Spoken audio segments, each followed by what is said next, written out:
vibe. Feel the waves cut through me, hypnotized by the sounds I'm breathing in. Hey guys, it's Brooke. So first of all, thank you so much for 1,000 subscribers. That is crazy that like 1,000 people went to my profile and decided to subscribe to me.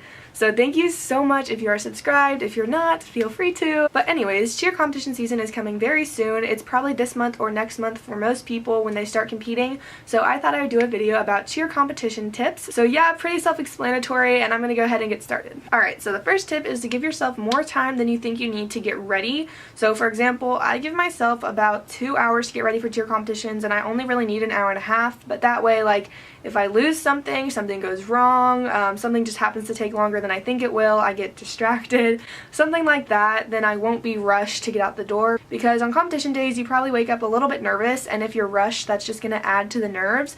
So just make sure you give yourself extra time to get ready, just in case anything happens, and also just to kind of give yourself time to breathe and, you know, eat breakfast or lunch or whatever it is, you know, maybe take some pictures if you want to do that.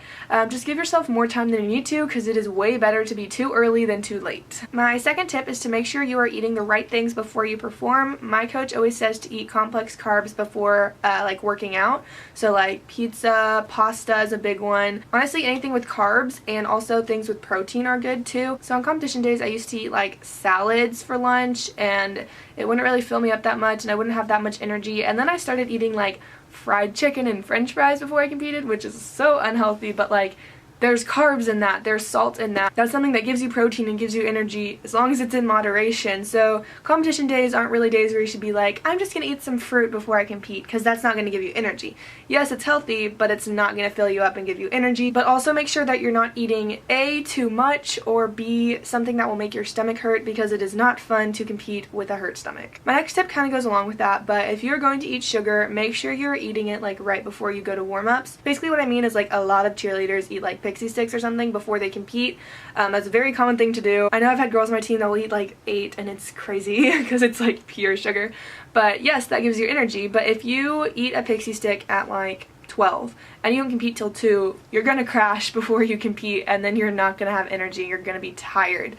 So if you're wanting to get all that sugar in you and you're wanting to eat pixie sticks or Airheads or like whatever kind of candy or sugar you have, sugar packets, I don't know. So if you are going to eat sugar, just make sure it's right before warm-ups or when you compete. My next tip is to make sure that your excitement level is higher than your nerves level. Basically, competition days, at least for me, I am nervous and I'm excited, and those are the main two feelings that I have all day. But the feelings of nerves and excitement are very similar, so just make sure that you're staying encouraging, that you're talking positively to other people, going up to your flyer and saying like, hey, we got this, or if you're a flyer, going up to your bases and saying that. Just kind of keeping the mood up. Don't just be like laying around on the ground and like on your phone the whole day because you're nervous and you just don't want to like be around anybody. Just make sure you're doing things that can overcome your nerves. Make sure you're verbally telling yourself, this is fun, I'm so excited, we're gonna do so well. Kind of like verbal affirmation to yourself and to your teammates, and just doing things that will help your excitement level be up here and your nerves level be like right here, because the more excited you are when you compete, the better you're gonna do.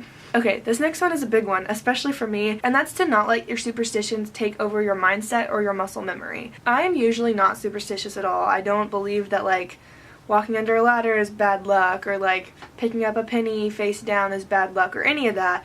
But when it comes to cheer, I am very superstitious. I knock on wood probably 5 times a practice, like on the ground, the spring floor. I have handshakes with like 3 different people before my routine. There's certain things that I have to do. I have one certain sock that I wear, not 2, one lucky sock that I wear on every competition day and stuff like that. But like, for example, if I forgot my socks at home, this is weird, if I forgot my lucky sock at home, I wouldn't be like, oh my gosh, we're not gonna hit, we're gonna do horrible, every stunt's gonna fall, it's gonna be a disaster, we're gonna lose. Like, but you can't let any superstition make you think that that's the only reason you're able to do well, because honestly, I don't really think that superstitions are necessarily true. I just kind of do them because they're fun, and it's like, why not? If it's going to help your mindset, then why not do the handshake? Why not put glitter in your hair? Why not eat a certain thing before you compete, or whatever that is? Your team is not a good team because of your superstitions. That would be stupid. Your team is a good team because you guys work hard and you know what you're supposed to do. So just do what you know how to do regardless of the superstitions, and yes, they're fun, but just don't let them take over. Okay, the last tip is do not let what you do in the warm-up room psych you out. Warm-ups are to warm up. Like, that's it. Warm-ups are to warm up. They are not, oh, when we do bad in the warm-up room, we do good on stage.